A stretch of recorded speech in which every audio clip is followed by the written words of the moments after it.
When the internet began, bulletin board services, or BBS, became the first online communities of the so-called information superhighway.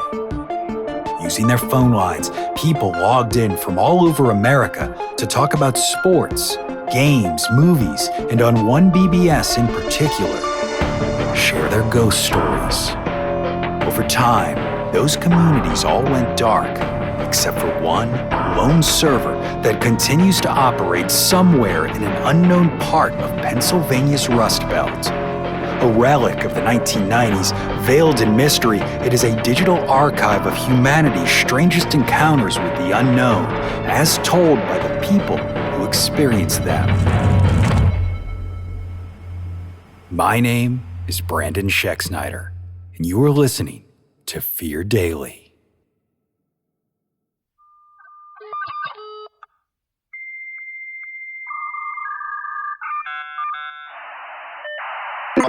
Subject, Apartment 107. User, MRH45. Posted, April 6, 1996.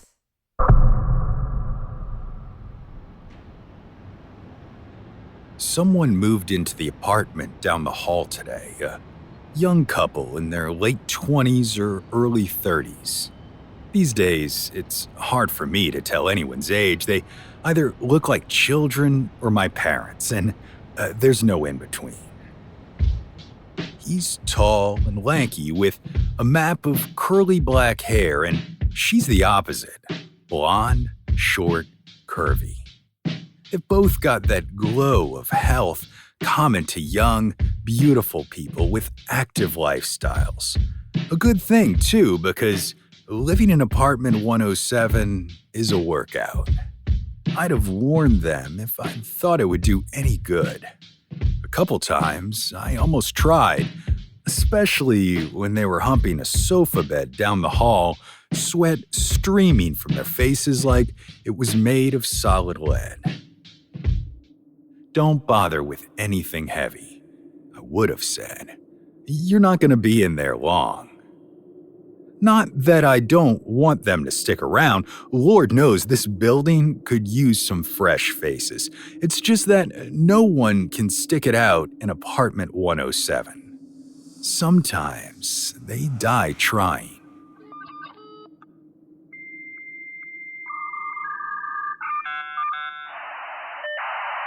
Posted, April 15, 1996. Last night, I finally had a proper introduction to our new neighbors. It was a pure chance kind of thing. Roscoe woke me up around 4 a.m. for a pee, and we were out in front of the building just as they were coming home. I heard them first, the morning's cool silence broken by two hushed voices from the far side of the hedges which border the yard. Their surprise at coming around the corner to see me and my elderly beagle hanging out right in their path was quickly overtaken by a flash of annoyance I often see in younger people forced to interact with anyone who even vaguely reminds them of their parents. Despite that, it was a pleasant interaction. I introduced myself and the old man currently relieving himself on our landlady's flower bed. Then they did the same. Scott and Sylvia, a couple of PSU grads who stuck around after graduation, tending bar at a place near campus called 1201. A moment of polite chatter later, and they were on their way inside, the kid's narrow arm now hooked possessively around Sylvia's shoulders. The words were out of my mouth before I could stop them. "Hey, you two are in 107, yeah?" They stopped. Scott, turning slightly, he looked suspicious. "Yeah, man, why?" Whatever impulse had driven me to speak vanished as quickly as it came. How do you explain something like apartment 107 to someone? I've tried before, and past a certain point, no one listens because it sounds like the ravings of a crazy person. I'm down the hall is all, 101. If you ever need anything, don't hesitate to ask. Scott barely acknowledged me, slightly nodding his head before heading through the rapidly closing front door. Sylvia's soft voice trailed behind them. Thank you, Mr. Harrison. I knew right then how this was going to go.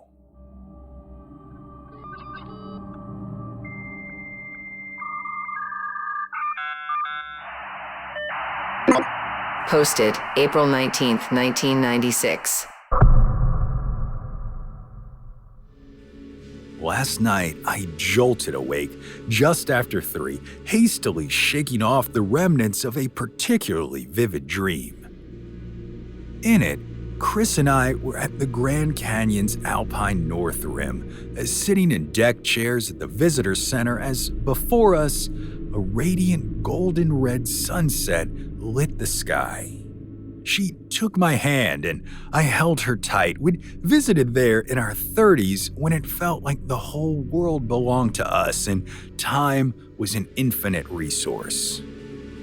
That feeling of her warmth next to me in bed was so strong it remained for several agonizing seconds after I regained consciousness. She's been dead 6 years now, and this has been happening ever since the funeral. Of course, I'd like to think it's a spiritual experience, Chris coming to check in on me from the other side. Who wouldn't? But it's not. From the moment I met her, I could tell within seconds when she was in a room with me. There was magnetism and beauty even in the way she moved through a space, something you couldn't help but feel. That's how I know they're only dreams, even when they look and sound like the one and only Christina Harrison. They never feel like her. Instead, once that warmth faded, I felt an oppressive weight pressing down on my chest. It was happening again. Unable to move anything, I resisted the temptation to open my eyes. Sweat began to trickle down my neck as the seconds ticked by. Then I heard it. A pulsing rasp like something huge was slithering across the hardwood floor of our bedroom in great serpentine loops. It was finally gone. My paralysis went with it, and I opened my eyes to the dark bedroom. I sighed. Seconds later, a whimpering Roscoe jumped up on the bed for comfort. I stroked his wrinkled brow, whispering that everything was going to be okay. For us, at least. You might think the distance between our apartment and 107 might be enough to dampen screams, but you'd be wrong. Every time someone new takes that apartment and this night happens, they may as well be standing right next to you. Last night, it was Scott's voice. I knew it would be. I clamped my hands over Roscoe's ears and held him close, rocking gently. The kid's voice quickly became shredded and hoarse. Sylvia's rising alongside him, desperately needing to know what was wrong. A series of crashes followed, glassware breaking. What do you mean you can't see it? Scott's voice was ragged. Are you fucking kidding me? More crashes, more breakage. Scott, stop!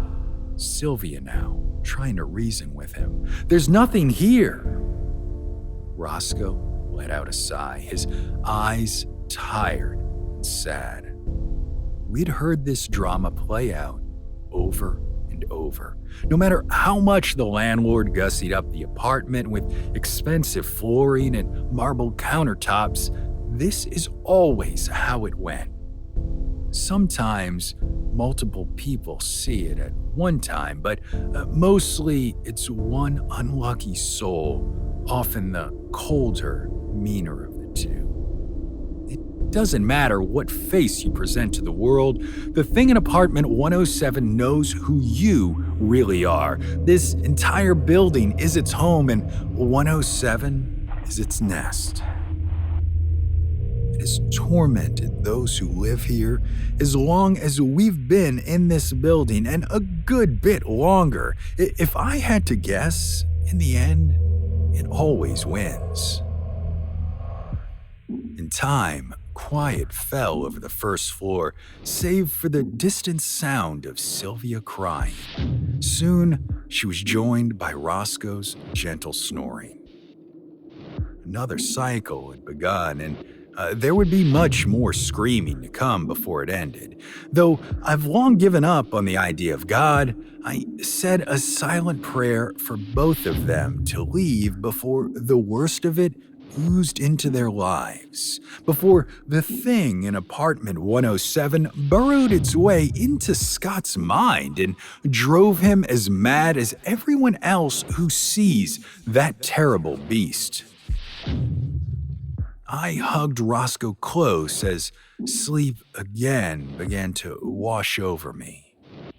Since I was in a praying mood, I said another, this time for Chris.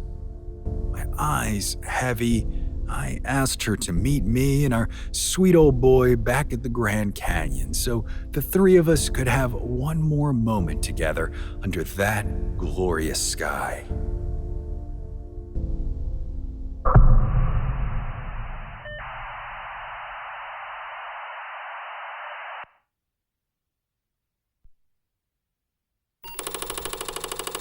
Subject, dry rot. User, DN74me. Posted, September 8th, 1997.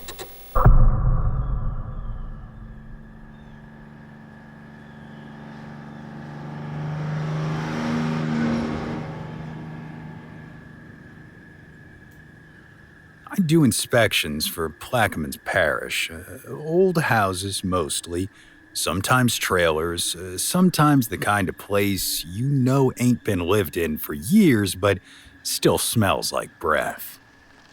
This one was out past Woodland Highway, where the pavement turns to shell and the trees hang low like they're listening. The parcel was listed as Maison de Verre. I'd never heard of it, not in the usual circles. No tax records newer than 1978. The file had been dug out of some gray metal cabinet in the courthouse basement behind a stack of hurricane damage claims. The folder was damp at the corners, a rubber band melted into it, a carbon copy note paperclip to the front read, "Interior assessment required. Do not enter after dark." Well, I went anyway. Pulled up in the parish truck, a Chevy with a cracked windshield and the seal peeling off the door. The house sat deep behind a row of pecan trees, half of them dead. 2 stories, salt-pitted columns, shutters nailed shut with rusted roofing nails. You couldn't see it from the road. It didn't want to be seen. And the place didn't look ruined. It looked held together by something that didn't want to let go. According to one of the ledgers back at the courthouse, it had been built in 1856, commissioned by a sugar man named Auguste Favreau. He was a Confederate sympathizer who owned a mill that burned down during the Red River Campaign, never rebuilt. Family vanished from records after 1911. There was a single insurance payout filed that year for fire damage of unspecified origin, and then nothing. I stepped through the front door and the air shifted, dry and warm like a closet no one's opened in years. The floorboards didn't creak, and that was somehow worse. Everything smelled like rotted wood and citrus oil, the kind used to preserve things long after they've stopped mattering. Kitchen still had a tin of sugar on the counter, full and hard as a brick. I went room to room with my clipboard, taking notes. Roof bowing, staircase unstable, a visible mold along the plaster seams. Chimney sloped like it was trying to leave, but none of that is what stayed with me. It was the upstairs. The note said, "Do not enter after dark," and I ignored it because I don't believe in superstitions, but at the base of the stairs, something made me stop, just for a second. There were shoes lined up on the first step. 8 pairs, children's sizes, all identical, same scuffed leather, same buckles, all pointed toward the door. I stepped around them. The second floor wasn't right. Not like the spooky not right, like structured wrong. The hall looped back on itself. The doors didn't line up with the walls. I walked past one room and caught a glimpse of myself standing inside of it. Only thing was, I wasn't moving. I looked again, and the room was empty. There was wallpaper up there, faded blue with white silhouettes. I thought it was trees at first, but when I looked closer, they were children. Little girls repeating across the walls, holding hands. One of them was upside down, just one, every few feet. At the end of the hall was a sitting room. No furniture, no lights, just a mirror leaned against the far wall, tall and thin. Old as hell, but clean. Too clean. I don't remember walking toward it, but I was standing in front of it before I knew I'd moved, and there was someone standing behind me, tall, featureless, no face, like a coat rack cast in coal. It didn't move, didn't flinch. I turned around fast, expecting to find someone, maybe a squatter, maybe my own panic. Nothing. But when I turned back, the mirror was gone. Just the wall. There's a thing people don't talk about with these old houses, especially the ones built with money. Families like that didn't just build homes, they built rules. Closets got bricked shut, children got raised in locked rooms, and things got left alone until the wood forgot what it was hiding. Later, I dug through more courthouse records. Nothing digital, just old ledgers with frayed cloth bindings and handwriting that looked like spider legs. I found a line item from 1932. $18 paid to a traveling glazier for the removal and sealing of upper windows. And then another one dated 1946. Nursery closed. Incident not to be recorded. That is all it said. Just that.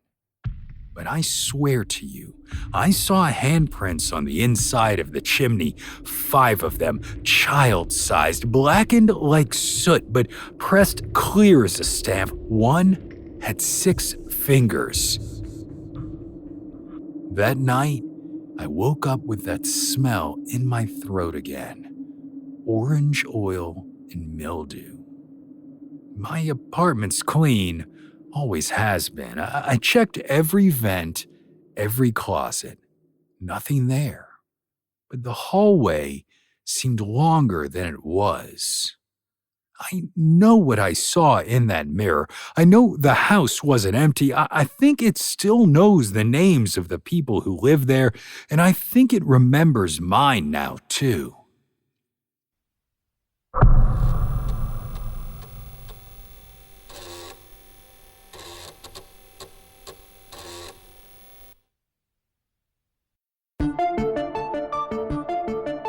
Fear Daily is an independent podcast hosted by Brandon Schexnayder and written by Brennan Storr, with Joanna Smith serving as the consulting editor, audio production by Rachel Boyd, and sound design by Southern Gothic Media.